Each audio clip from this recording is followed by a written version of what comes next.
Saudara-saudari yang terkasih, saya mau memberi penjelasan singkat tentang khotbah ketiga Tuhan Yesus. Khotbah ketiga Tuhan Yesus termuat di dalam Injil Matius bab 13.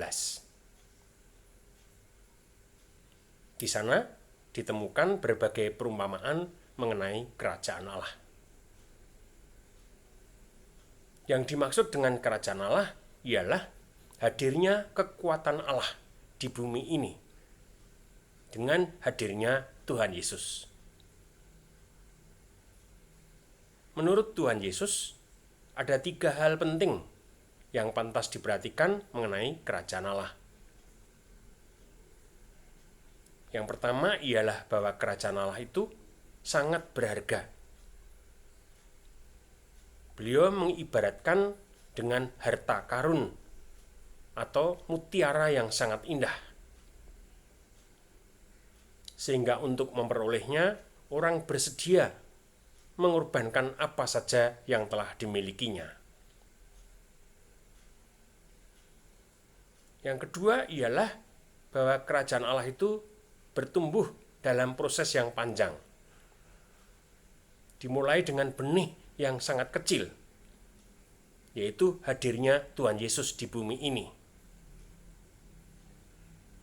Kemudian ia berproses, bertumbuh, sampai akhirnya pada akhir zaman kerajaan Allah itu menjadi sangat besar.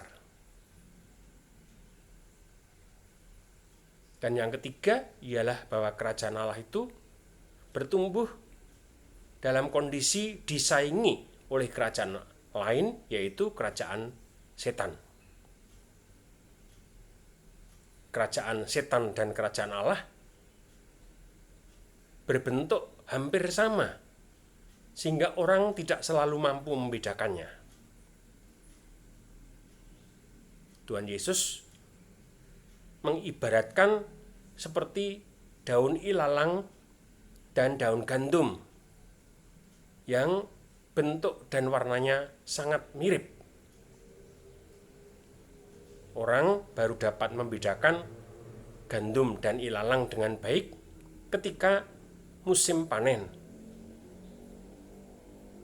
Gandum menumbuhkan butir-butir yang sangat jelas yang kemudian dapat kita makan, sedangkan ilalang hanya menumbuhkan bunga-bunga dan kemudian layu. Karena itu, menurut Tuhan Yesus, perbedaan antara kerajaan Allah dan kerajaan setan baru dapat dilihat dengan jelas pada akhir zaman, pada akhir proses perkembangan kedua-duanya. Itulah isi pokok khotbah ketiga Tuhan Yesus yang termuat dalam Injil Matius bab 13. Tuhan memberkati.